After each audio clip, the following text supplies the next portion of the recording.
ಈಶಾವಾಸ್ಯೋಪನಿಷತ್ತಿನ ಮೊದಲ ಮಂತ್ರವೇ ವೇದಾಂತದ ಪ್ರಾಣವೆಂದು ಹೇಳುವುದಕ್ಕೆ ಕಾರಣ ಅದರಲ್ಲಿರುವ ಅತಿ ಆಳವಾದ ಮಾನವ ಧರ್ಮದ ತತ್ವಗಳು.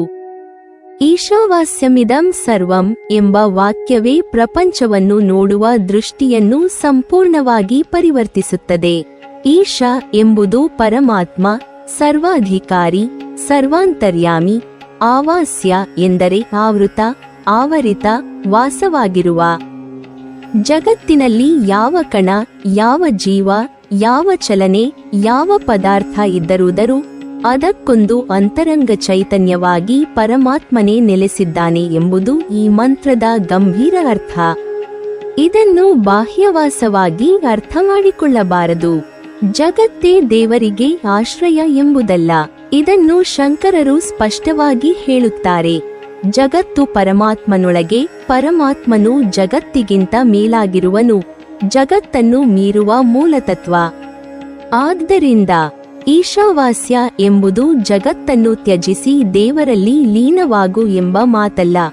ಬದಲಾಗಿ ಜಗತ್ತನ್ನು ದೇವರ ರೂಪವೆಂದು ಕಾಣು, ಪ್ರತಿಯೊಂದರಲ್ಲೂ ದೈವಭಾವವನ್ನು ಬೆಳೆಸು ಎಂಬ ಸಂದೇಶ.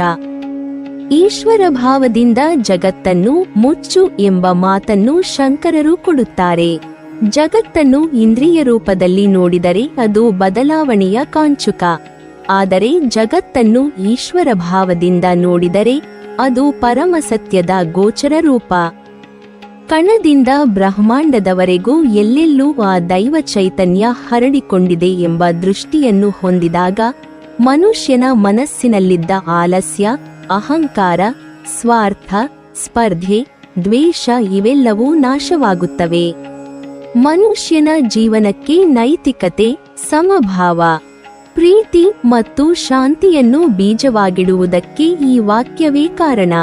ಜಗತ್ತನ್ನು ಪರಮಾತ್ಮನ ರೂಪವೆಂದು ನೋಡಿದ ಮನುಷ್ಯನು ಯಾರಿಗೂ ಹಾನಿ ಮಾಡುವುದಿಲ್ಲ, ಏಕೆಂದರೆ ಅವನಿಗೆ ಎಲ್ಲೆಡೆ ದೇವರೂಪವೇ ಗೋಚರಿಸುತ್ತಾನೆ.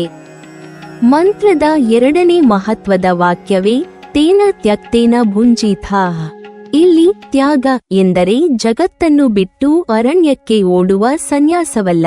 ನಿಜವಾದ ತ್ಯಾಗ ಎಂದರೆ ಅತಿಯಾದ ಆಸೆಗಳನ್ನು ಶುದ್ಧಪಡಿಸಿಕೊಳ್ಳುವುದು.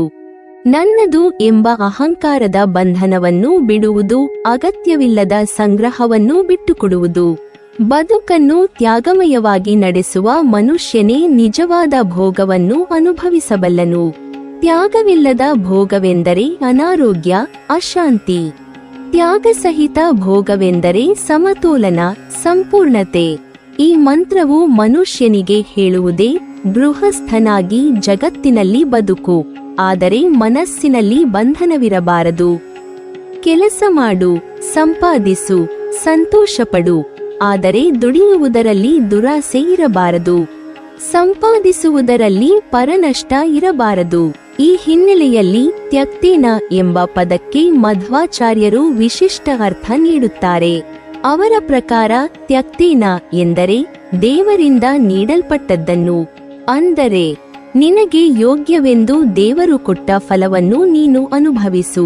ಅದಕ್ಕಿಂತ ಹೆಚ್ಚಾಗಿ ಇನ್ನೊಬ್ಬನ ಪಾಲಿನ ಸಮೃದ್ಧಿಗೆ ಕನ್ನ ಹಾಕಬೇಡ.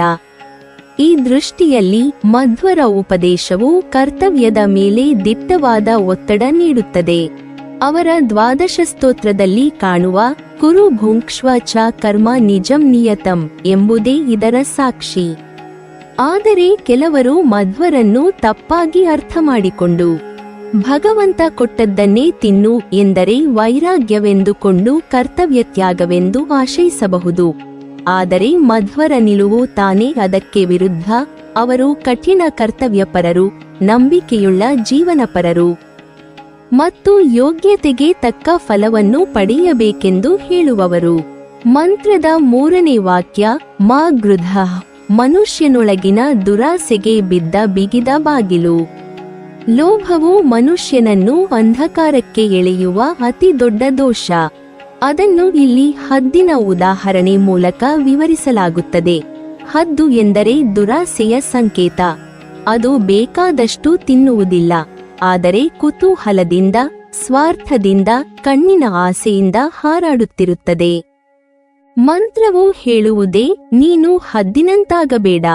ದುರಾಸೆ ಮನುಷ್ಯನನ್ನು ಹಿಂಸೆಯೆಡೆಗೆ ಒಯ್ಯುತ್ತದೆ, ಅನ್ಯಾಯಕ್ಕೆ ಒಯ್ಯುತ್ತದೆ, ನೈತಿಕತೆಯನ್ನು ನಾಶ ಮಾಡುತ್ತದೆ. ಇಷ್ಟು ದ್ರವ್ಯ, ಇಷ್ಟು ಸಂಪತ್ತು, ಇಷ್ಟು ಕೋಟಿಗಳು, ಇವೆಲ್ಲವೂ ಮನುಷ್ಯನ ಹೃದಯದಲ್ಲಿ ಖಾಲಿತನವನ್ನು ಮತ್ತು ಭಯವನ್ನು ಮಾತ್ರ ಹುಟ್ಟಿಸುತ್ತವೆ, ನಿಜವಾದ ತೃಪ್ತಿಯನ್ನು ಕೊಡುವುದಿಲ್ಲ. ಮಂತ್ರದ ಅಂತಿಮ ಪ್ರಶ್ನೆ, ಕಸ್ಯ ಸ್ವಿಧನಂ, ಈ ಧನ ಯಾರದ್ದು ಎಂಬುದು ಮಾನಸಾನಿಗೆ ಅಂತರಂಗದ ಬೆಳಕನ್ನು ಕೊಡುತ್ತದೆ. ಸಂಪತ್ತನ್ನು ನಾವು ತಾತ್ಕಾಲಿಕವಾಗಿ ಹಿಡಿದಿಟ್ಟಿರುವೆವು, ನಾವಿರುವಷ್ಟು ಕಾಲ ಅದನ್ನು ಹಿಡಿದಿರುವೆವು.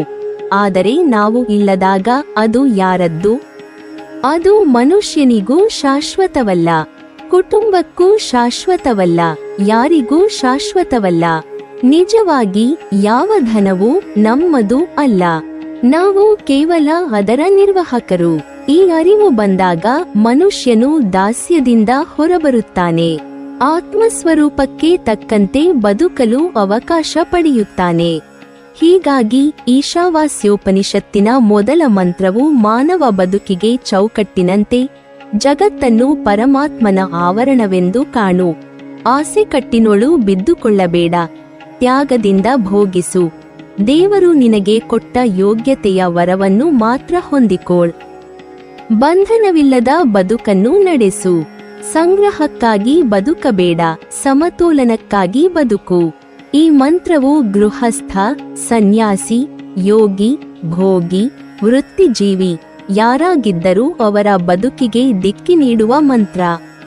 ಇದು ಜೀವನವೆಂಬ ನದಿ, ಆಸೆ ಎಂಬ ಅಲೆ, ಕರ್ತವ್ಯ ಎಂಬ ತೀರ, ಧರ್ಮ ಎಂಬ ಗಾಳಿ ಮತ್ತು ಪರಮಾತ್ಮ ಎಂಬ ಸಾಗರ, ಇವನ್ನೆಲ್ಲ ಒಂದೇ ಗಾತ್ರದಲ್ಲಿ ಜೋಡಿಸುವ ಘನತತ್ವ.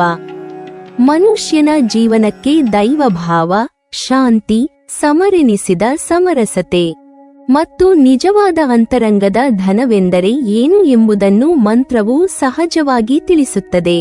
ಮಂತ್ರ ಒಂದು ಕೇವಲ ಜಗತ್ತಿನ ಪರಿಚಯವಲ್ಲ, ಅದು ಮನುಷ್ಯನಿಗೆ ನಿಜವಾದ ತನ್ನ ತಾನನ್ನು ಪರಿಚಯಿಸುವ ಶಾಶ್ವತ ಜ್ಞಾನ. ಪ್ರಾಚೀನ ಯುಗದಲ್ಲಿ ಸುವರ್ಣ ರಾಜ್ಯದ ರಾಜ ಪುರುಷೋತ್ತಮನು ತನ್ನ ರಾಜ್ಯದಲ್ಲಿ ಶಕ್ತಿ, ಐಶ್ವರ್ಯ ಮತ್ತು ಪ್ರಜೆಗಳ ಗೌರವ ಪಡೆದಿದ್ದನು. ಅವನು ಎಲ್ಲ ಭೌತಿಕ, ರಾಜಕೀಯ, ಸಾಮಾಜಿಕ ಸಂಪತ್ತುಗಳನ್ನು ಹೊಂದಿದ್ದರೂ ಮನಸ್ಸಿನಲ್ಲಿ ಶಾಂತಿ ಕಾಣಲಿಲ್ಲ. ಪ್ರತಿದಿನದ ಕಾರ್ಯಗಳಲ್ಲಿ ಅವನು ನಿರಂತರ ಒತ್ತಡ, ಆತಂಕ ಮತ್ತು ಅಹಂಕಾರದ ಶಿಕಾರನಾಗುತ್ತಾನೆ. ಆತನ ಹೃದಯದಲ್ಲಿ ಏಕಾಂತ ಶಾಂತಿ ಇಲ್ಲದೆ ಜೀವನವು ಖಾಲಿತನದಂತೆ ಕಾಣುತ್ತಿತ್ತು. ಈ ಆತಂಕದಿಂದ ಮುಕ್ತನಾಗಲು ಅವನು ಹಿಮಾಲಯದ ತುದಿಯಲ್ಲಿ ವನವಾಸಿಸುತ್ತಿದ್ದ ಮಹರ್ಷಿ ಪ್ರಜ್ಞಾತ್ಮನ ಬಳಿಗೆ ಹೋದನು. ಮಹರ್ಷಿ ಶ್ರದ್ಧೆ, ಸಮತೋಲನ ಮತ್ತು ದೈವಭಾವದ ಪರಿಪೂರ್ಣತೆಯಲ್ಲಿ ಜೀವನವನ್ನು ನಡೆಸುತ್ತಿದ್ದವರು. ರಾಜನ ಪ್ರಶ್ನೆಗೆ ಮಹರ್ಷಿಯು ಶಾಂತ ಮನಸ್ಸಿನಿಂದ ಉತ್ತರಿಸಿದರು. ಪುರುಷೋತ್ತಮ, ಜಗತ್ತಿನ ಪ್ರತಿಯೊಂದು ಅಣು, ಪ್ರತಿಯೊಂದು ಜೀವ, ಪ್ರತಿಯೊಂದು ಚಲನೆ, ಪ್ರತಿಯೊಂದು ವಸ್ತು ಪರಮಾತ್ಮನ ಆವರಣದಲ್ಲಿದೆ. ಈಶಾವಾಸ್ಯಮಿದಂ ಸರ್ವಂ ಎಂಬ ಮಂತ್ರವು ನಿನ್ನ ದೃಷ್ಟಿಯನ್ನು ಪರಿವರ್ತಿಸುತ್ತದೆ. ಜಗತ್ತನ್ನು ಬಾಹ್ಯ ದೃಷ್ಟಿಯಿಂದ ನೋಡಿ ಅಸಂತೃಪ್ತಿಯಾಗಬೇಡ, ಬದಲಾಗಿ ಪ್ರತಿಯೊಂದು ವಸ್ತುವಿನಲ್ಲೂ ಪರಮಾತ್ಮನ ದೈವಭಾವವನ್ನು ಕಾಣು. ಕಣದಿಂದ ಬ್ರಹ್ಮಾಂಡದವರೆಗೂ ಹರಡಿರುವ ಪರಮ ಚೈತನ್ಯವನ್ನು ಅರಿತು ಮನಸ್ಸಿನಲ್ಲಿ ಅಹಂಕಾರ, ದ್ವೇಷ, ಸ್ಪರ್ಧೆ ನಾಶ ಮಾಡಿ ಪ್ರತಿಯೊಂದು ಜೀವ, ಪ್ರತಿಯೊಂದು ವಸ್ತು ದೇವರೂಪವೆಂದು ತಿಳಿದು ಹೃದಯದಲ್ಲಿ ಪ್ರೀತಿ, ಸಮತೋಲನ, ಶಾಂತಿ ಬೆಳೆಸಿ. ರಾಜನು ಕೇಳಿದನು, ಆದರೆ ಮಹರ್ಷಿ, ನಾನು ಸಂಪತ್ತು, ಶಕ್ತಿ, ಆಸೆ ಹೊಂದಿದ್ದರೂ ಹೃದಯದಲ್ಲಿ ಸಂತೋಷ ಕಾಣಲಿಲ್ಲ. ನಾನು ಯಾವ ದಾರಿಗೆ ನಡೆಯಬೇಕು? ಮಹರ್ಷಿ ಹೇಳಿದರು, ತೇನ ತ್ಯಕ್ತೇನ ಭುಂಜಿಥಾ, ನೀನು ತಿನ್ನುವುದು, ಬಳಸುವುದು ದೇವರಿಂದ ನೀಡಲ್ಪಟ್ಟ ಯೋಗ್ಯತೆಯಂತೆ ಪಡೆಯು. ಅತಿಯಾದ ಆಸೆ, ಲೋಭ, ನನ್ನದು ಎಂಬ ಅಹಂಕಾರ ಇವುಗಳನ್ನು ತ್ಯಜಿಸು. ಮಾ ಗೃಧ, ಹದ್ದಿನಂತೆ ಕುತೂಹಲ, ಸ್ವಾರ್ಥ, ಲೋಭ ಈ ದುರಾಸೆಯನ್ನು ಅನುಸರಿಸಬೇಡ. ಲೋಭವು ಹೃದಯವನ್ನು ಅಂಧಕಾರಕ್ಕೆ ಎಳೆಯುತ್ತದೆ. ಹಿಂಸೆ, ಅನ್ಯಾಯ, ಅಶಾಂತಿ ಇವು ಬರುತ್ತವೆ. ನಿಜವಾದ ತೃಪ್ತಿಯು ಹೃದಯದ ಶುದ್ಧತೆಯಲ್ಲಿ, ಸಮತೋಲನದಲ್ಲಿ, ದೈವಭಾವದಲ್ಲಿ ಮಾತ್ರ ಸಿಗುತ್ತದೆ. ಪುರುಷೋತ್ತಮನು ಮಹರ್ಷಿಯ ಪಾಠವನ್ನು ಮನಸ್ಸಿನಲ್ಲಿ ಅಳವಡಿಸಿಕೊಂಡು ಪ್ರತಿದಿನದ ಕಾರ್ಯಗಳಲ್ಲಿ ಅನುಷ್ಠಾನಗೊಳಿಸಲು ನಿರ್ಧರಿಸಿದನು. ರಾಜಕೀಯ ನಿರ್ವಹಣೆ, ಸಾರ್ವಜನಿಕ ಸೇವೆ, ಕುಟುಂಬದ ಪಾಲನೆ ಫಲಾಸೆ ಇಲ್ಲದೆ ಶ್ರದ್ಧೆ ಮತ್ತು ಸಮತೋಲನದಿಂದ ನಡೆಸಿದನು. ಅವನು ಅರಿತನು, ನಿಜವಾದ ಶಕ್ತಿ, ಶಾಂತಿ, ಸಂತೋಷ, ಮುಕ್ತಿ ಕೇವಲ ಕರ್ಮಪರತೆಯಲ್ಲಿ, ಶ್ರದ್ಧೆಯುತ, ಸಮತೋಲನಪೂರ್ಣ ಜೀವನದಲ್ಲಿ ದೊರೆಯುತ್ತವೆ. ಲೋಭ, ಅಹಂಕಾರ, ಆಸೆ ಹೃದಯದಿಂದ ದೂರವಿದ್ದಾಗ ಜೀವನ ಶ್ರೇಷ್ಠ, ಸಾರ್ಥಕ, ದೈವಭಾವಪೂರ್ಣವಾಗುತ್ತದೆ. ಈ ಶಾಶ್ವತ ಪಾಠದಿಂದ ನಮಗೆ ತಿಳಿಯುತ್ತದೆ, ಜಗತ್ತನ್ನು ನಿರಾಕರಿಸಬೇಡ, ಕರ್ತವ್ಯವನ್ನು ತ್ಯಜಿಸಬೇಡ. ಬದಲಾಗಿ ಜಗತ್ತಿನಲ್ಲಿಯೇ, ಕರ್ತವ್ಯದಲ್ಲಿಯೇ, ದೈವಭಾವದಲ್ಲಿಯೇ, ಸಮರಸತೆಯಲ್ಲಿಯೇ ನಿಜವಾದ ಜೀವನವನ್ನು ಅನುಭವಿಸು. ಪ್ರತಿದಿನದ ಕಾರ್ಯಗಳಲ್ಲಿ ಶ್ರದ್ಧೆ, ಸಮತೋಲನ, ಅಹಂಕಾರವಿಲ್ಲದ ಶ್ರಮ ನಮ್ಮ ಜೀವನಕ್ಕೆ ಶಾಂತಿ, ಸಂತೋಷ ಮತ್ತು ನಿಜವಾದ ಮುಕ್ತಿಯನ್ನು ತರುತ್ತದೆ. ಈ ಮಂತ್ರದ ತತ್ವವನ್ನು ಜೀವನದಲ್ಲಿ ಅಳವಡಿಸಲು ಪ್ರತಿಯೊಂದು ಕೆಲಸವನ್ನು ದೇವರ ಸೇವೆ, ಕರ್ತವ್ಯ ಎಂದು ತಿಳಿದು ಶುದ್ಧ ಮನಸ್ಸಿನಿಂದ ಮಾಡಬೇಕು. ಲೋಭ, ಅಹಂಕಾರ, ದುರಾಸೆ ಮನಸ್ಸಿನಿಂದ ದೂರವಿರಬೇಕು. ದೇವರಿಂದ ಬಂದ ಯೋಗ್ಯತೆಯ ಫಲವನ್ನು ಮಾತ್ರ ಅನುಭವಿಸಬೇಕು. ಸಂಪತ್ತು, ಶಕ್ತಿ, ಗೌರವ, ಹಿತಾಸಕ್ತಿಗಾಗಿ ಸಮತೋಲನದಿಂದ ಬಳಸಬೇಕು. ಜೀವನದಲ್ಲಿ ಶ್ರದ್ಧೆ, ದೈವಭಾವ, ಸಮತೋಲನ ಮತ್ತು ಶಾಂತಿಯನ್ನು ಬೆಳೆಸಿಕೊಳ್ಳುವುದರಿಂದ ನಿಜವಾದ ತೃಪ್ತಿ, ದೀರ್ಘಾಯುಷ್ಯ ಮತ್ತು ಆತ್ಮಶಕ್ತಿ ಸಾಧಿಸಲಾಗುತ್ತದೆ. ಪುರುಷೋತ್ತಮನ ಕಥೆ ನಮಗೆ ತೋರಿಸುತ್ತದೆ, ಜಗತ್ತಿನಲ್ಲಿಯೇ, ಕರ್ತವ್ಯದಲ್ಲಿಯೇ, ದೈವಭಾವದಲ್ಲಿಯೇ, ಸಮತೋಲನದಲ್ಲಿಯೇ ಜೀವನವನ್ನು ನಡೆಸಿದರೆ ನಾವು ನಿಜವಾದ ಶಕ್ತಿ, ಶಾಂತಿ, ಸಂತೋಷ ಮತ್ತು ಮುಕ್ತಿಯನ್ನು ಪಡೆಯಬಹುದು. ಪ್ರತಿದಿನದ ಜೀವನದ ಕಾರ್ಯಗಳಲ್ಲಿ ಈ ತತ್ವವನ್ನು ಅಳವಡಿಸುವುದೇ ಈಶಾವಾಸ್ಯೋಪನಿಷತ್ತಿನ ಮೊದಲ ಮಂತ್ರದ ಶಾಶ್ವತ ಸಂದೇಶ. ಜೀವನದಲ್ಲಿ ಈ ಮಂತ್ರ ತತ್ವವನ್ನು ಅಳವಡಿಸಲು ನಾವು ಮಾಡಬೇಕಾದುದು ಪ್ರತಿದಿನದ ಕೆಲಸದಲ್ಲಿ ಕರ್ಮಪರತೆಯನ್ನು ಪಾಲಿಸಿ, ಫಲಾಸೆಯಿಲ್ಲದೆ ಶ್ರದ್ಧೆ ಮತ್ತು ಸಮತೋಲನದಿಂದ ನಿರಂತರವಾಗಿ ಕರ್ತವ್ಯ ನಿರ್ವಹಿಸುವುದು. ಲೋಭ, ಅಹಂಕಾರ, ದುರಾಸೆ ಮನಸ್ಸಿನಿಂದ ದೂರವಿಡುವುದು. ಪ್ರತಿಯೊಂದು ಕಾರ್ಯವನ್ನು ದೇವರ ಸೇವೆ, ಕರ್ತವ್ಯ ಎಂದು ತಿಳಿದು ಶುದ್ಧ ಮನಸ್ಸಿನಿಂದ ಮಾಡುವುದು. ಇದರ ಮೂಲಕ ವ್ಯಕ್ತಿಯ ಜೀವನ ಶ್ರೇಷ್ಠ, ಸಾರ್ಥಕ, ಶಾಂತಿಪೂರ್ಣವಾಗುತ್ತದೆ. ಪುರುಷೋತ್ತಮನಂತಹ ಉದಾಹರಣೆ ನಮಗೆ ತೋರಿಸುತ್ತದೆ, ಶಕ್ತಿ, ಬುದ್ಧಿ, ಸಂಪತ್ತು ಸ್ವಯಂ ಉದ್ದೇಶಕ್ಕಾಗಿ ಬಳಸದೆ ಜಗತ್ತಿನ ಹಿತಕ್ಕಾಗಿ, ಕರ್ತವ್ಯಪರವಾಗಿ, ಫಲಾಸೆಯಿಲ್ಲದೆ ಬಳಸಿದಾಗ ನಿಜವಾದ ಶಕ್ತಿ, ಸಂತೋಷ ಮತ್ತು ಮುಕ್ತಿ ಸಾಧಿಸಬಹುದು. ಶ್ರದ್ಧೆಯುತ ಕರ್ಮ, ಸಮತೋಲನ, ದೈವಭಾವ ಜೀವನಕ್ಕೆ ನಿಜವಾದ ದೀರ್ಘಾಯುಷ್ಯ, ಶಾಂತಿ ಮತ್ತು ಆತ್ಮಶಕ್ತಿ ತರುತ್ತವೆ. ಈಶಾವಾಸ್ಯೋಪನಿಷತ್ತಿನ ಮೊದಲ ಮಂತ್ರವು ಈಶಾವಾಸ್ಯಮಿದಂ ಸರ್ವಂ. ಈ ವಾಕ್ಯವು ಜಗತ್ತಿನ ಪ್ರತಿಯೊಂದು ಅಂಶದಲ್ಲೂ ಪರಮಾತ್ಮನು ಆವರಿಸಿಕೊಂಡಿರುವ ನಿಜವನ್ನು ತಿಳಿಸುತ್ತದೆ. ಜೀವನದಲ್ಲಿ ನಾವು ಪ್ರತಿದಿನ ಬಾಹ್ಯ ವಸ್ತುಗಳಲ್ಲಿಯೇ ಸ್ಥಿತವಾಗಿರುವುದಾಗಿ ಭಾವಿಸುತ್ತೇವೆ. ಹಣ, ವಸ್ತು, ಗೌರವ, ಜನಪ್ರಿಯತೆ ಎಲ್ಲವೂ ನಮ್ಮ ಸ್ವಂತದಂತೆ ಕಾಣುತ್ತದೆ. ಆದರೆ ಈಶಾವಾಸ್ಯೋಪನಿಷತ್ತಿನ ದೃಷ್ಟಿಯಿಂದ ಪ್ರತಿಯೊಂದು ಘಟಕ, ಪ್ರತಿಯೊಂದು ಜೀವ, ಪ್ರತಿಯೊಂದು ಚಲನೆ, ನವಕಣದಿಂದ ಬ್ರಹ್ಮಾಂಡದವರೆಗೆ ಎಲ್ಲವೂ ಪರಮಾತ್ಮನ ಆವರಣದಲ್ಲಿ ನಡೆಯುತ್ತಿದೆ ಎಂಬ ಅರಿವು ಜೀವನದ ದೃಷ್ಟಿಕೋನವನ್ನು ಸಂಪೂರ್ಣವಾಗಿ ಬದಲಾಯಿಸುತ್ತದೆ. ಈ ಅರಿವು ವ್ಯಕ್ತಿಯ ಮನಸ್ಸಿನಲ್ಲಿ ಅಹಂಕಾರ, ದ್ವೇಷ, ಸ್ಪರ್ಧೆ ಮತ್ತು ಅಲಸ್ಯವನ್ನು ನಿಧಾನವಾಗಿ ಶಮನಗೊಳಿಸುತ್ತದೆ ಮತ್ತು ಆತ್ಮಸಾಕ್ಷಾತ್ಕಾರಕ್ಕೆ ದಾರಿ ತೆರೆದಿಡುತ್ತದೆ. ನಮ್ಮ ದೈನಂದಿನ ಅನುಭವಗಳಲ್ಲಿ ಇದನ್ನು ನಾವು ನೋಡಬಹುದು. ಉದಾಹರಣೆಗೆ, ಕಾರ್ಯಕ್ಷೇತ್ರದಲ್ಲಿ ಎದುರಿಸುವ ಪ್ರತಿಯೊಂದು ಸಮಸ್ಯೆ, ಕುಟುಂಬದಲ್ಲಿ ಸಂಭವಿಸುವ ಎಲ್ಲ ಸಂಕಷ್ಟಗಳು, ಸಂಬಂಧಗಳಲ್ಲಿ ಬರುವ ಉತ್ಸಾಹ ಮತ್ತು ಅಸಮಾಧಾನಗಳು ಇವುಗಳನ್ನು ದೇವರ ನಿಯಂತ್ರಣದಲ್ಲಿ ನಡೆಯುವ ಘಟನೆಗಳು ಎಂದು ನೋಡಿದರೆ ಮಾನವನ ಮನಸ್ಸು ಶಾಂತವಾಗುತ್ತದೆ. ಗೆಳೆಯರಲ್ಲಿನ ತಪ್ಪುಗಳು ಅಥವಾ ಸಹೋದ್ಯೋಗಿಗಳ ತಪ್ಪುಗಳು ಅತಿಯಾದ ಕೋಪ ಅಥವಾ ಅಸಮಾಧಾನವನ್ನು ಹುಟ್ಟಿಸುತ್ತವೆ. ಆದರೆ ದೇವರ ದೃಷ್ಟಿಕೋನದಿಂದ ಪ್ರತಿಯೊಬ್ಬ ವ್ಯಕ್ತಿಯಲ್ಲಿಯೂ ದೇವತೆಯ ರೂಪವಿದೆ ಎಂದು ಮನಸ್ಸು ತಿಳಿದರೆ ನಾವು ಸಹಾನುಭೂತಿ, ಶ್ರದ್ಧೆ ಮತ್ತು ನೈತಿಕತೆಯನ್ನು ಅಳವಡಿಸಬಹುದು. ಮಂತ್ರದ 2ನೇ ಭಾಗ ತೇನ ತ್ಯಕ್ತೇನ ಭುಂಜಿಥಾ ತ್ಯಾಗ ಮತ್ತು ಭೋಗದ ಸಮತೋಲನವನ್ನು ಸಾರುತ್ತದೆ. ನಿಜವಾದ ತ್ಯಾಗವು ಅರಣ್ಯದಲ್ಲಿ ಒಂಟಿಯಾಗಿ ವಾಸಿಸುವುದು ಅಥವಾ ಎಲ್ಲ ಆಕಾಂಕ್ಷೆಗಳನ್ನು ತೊರೆದು ವೈರಾಗ್ಯ ವಹಿಸುವುದು ಅಲ್ಲ. ಬದಲಾಗಿ ಜೀವನದಲ್ಲಿ ಅತಿಯಾದ ಆಸೆಗಳನ್ನು ಶುದ್ಧಪಡಿಸುವುದು, ಅಗತ್ಯವಿಲ್ಲದ ಸಂಪತ್ತು, ಐಶ್ವರ್ಯ, ಆಹಾರ ಅಥವಾ ಹಿತಚಿಂತನೆಯ ಮೇಲಿಂದ ಮುಕ್ತರಾಗುವುದು ಮತ್ತು ದೇವರಿಂದ ನೀಡಲಾದ ಯೋಗ್ಯತೆಯ ಫಲವನ್ನು ಅನುಭವಿಸುವುದೇ ನಿಜವಾದ ತ್ಯಾಗ. ಉದಾಹರಣೆಗೆ, ಕೆಲಸದಿಂದ ಸಂಪಾದಿಸಿದ ಹಣವನ್ನು ಸಂಪೂರ್ಣವಾಗಿ ಸ್ವಂತ ಆಸೆಗೆ ಅಥವಾ ಲೋಭಕ್ಕೆ ಬಳಸದೆ ಕುಟುಂಬ, ಆರೋಗ್ಯ, ಸಮುದಾಯ ಸೇವೆ ಮತ್ತು ಸ್ವಂತ ಆಂತರಿಕ ಶಾಂತಿಗಾಗಿ ಸಮತೋಲನವಾಗಿ ಹೂಡಬೇಕು.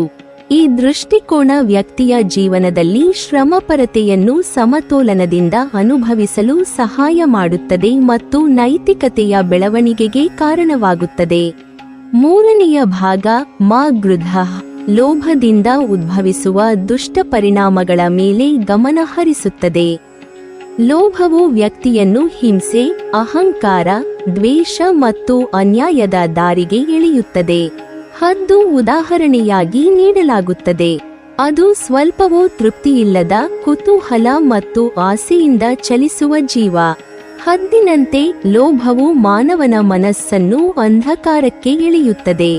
ದೈನಂದಿನ ಜೀವನದಲ್ಲಿ ನಾವು ಯಾರಾದರೂ ಯಶಸ್ಸು ಸಾಧಿಸಿದಾಗ, ಹಣ ಸಂಪಾದಿಸಿದಾಗ ಅಥವಾ ಸ್ಥಾನವನ್ನು ಪಡೆದಾಗ ಅದರಲ್ಲಿ ಹರ್ಷವಲ್ಲದೆ ಸ್ವಾರ್ಥ ಮತ್ತು ಸ್ಪರ್ಧೆಯಿಂದ ದುಷ್ಟ ಪ್ರತಿಕ್ರಿಯೆ ತೋರಬಹುದು. ಆದರೆ ಮಂತ್ರದ ಅರ್ಥವನ್ನು ಅನುಸರಿಸಿದರೆ ಇತರರ ಸಾಧನೆಗೆ ಹರ್ಷಿಸುವುದು, ಆತ್ಮಸಾಕ್ಷಾತ್ಕಾರದಿಂದ ಸಂತೋಷ ಪಡೆಯುವುದು, ಲೋಭವನ್ನು ದೂರ ಮಾಡುವುದು ಮತ್ತು ಹೃದಯದಲ್ಲಿ ಸಮತೋಲನ ಬೆಳೆಸುವುದು ಸಾಧ್ಯ. ಕಸ್ಯ ಸ್ವಿಧನಂ ಎಂಬ ಪ್ರಶ್ನೆಯು ಸಂಪತ್ತಿನ ಅಸ್ಥಾಯಿತ್ವವನ್ನು ತೋರಿಸುತ್ತದೆ.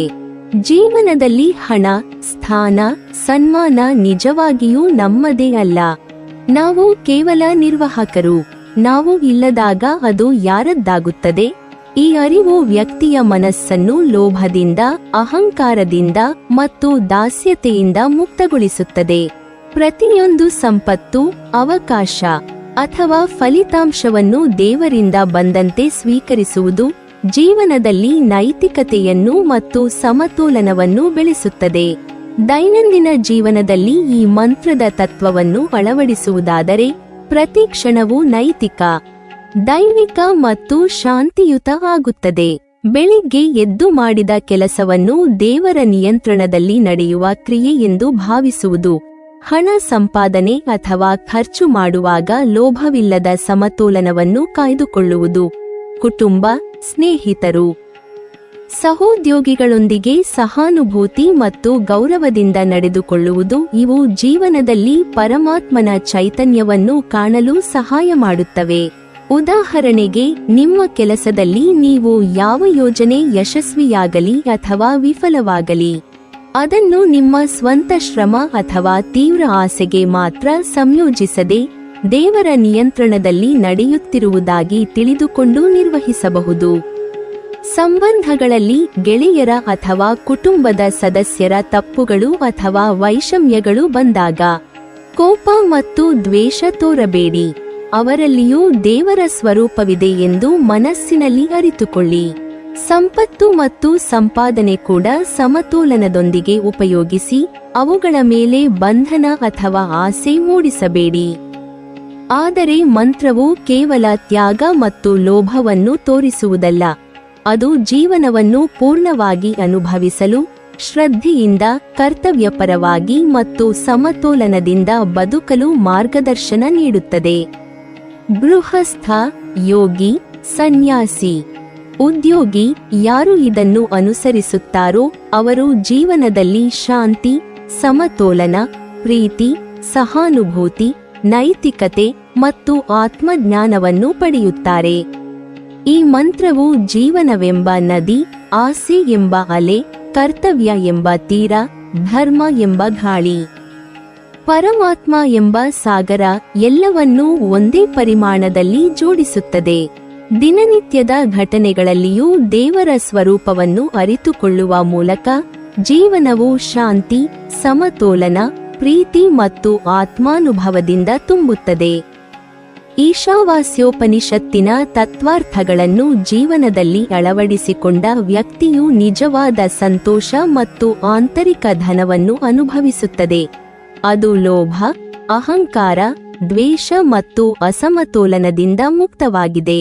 ನೀವಿನ್ನೂ ನಮ್ಮ ಚಾನೆಲ್ ಅನ್ನು ಸಬ್ಸ್ಕ್ರೈಬ್ ಮಾಡಿಲ್ವಾ? ಹಾಗಾದರೆ ಈ ಕೂಡಲೇ ನಮ್ಮ ಇಂದ್ರಜಾಲ ಚಾನೆಲ್ ಅನ್ನು ಸಬ್ಸ್ಕ್ರೈಬ್ ಮಾಡಿ ಮತ್ತು ಪಕ್ಕದಲ್ಲಿರುವ ಬೆಲ್ ಐಕಾನ್ ಅನ್ನು ಕ್ಲಿಕ್ ಮಾಡಿದರೆ ನಮ್ಮ ಹೊಸ ವಿಡಿಯೋಗಳನ್ನು ನೀವು ನೋಡಬಹುದು.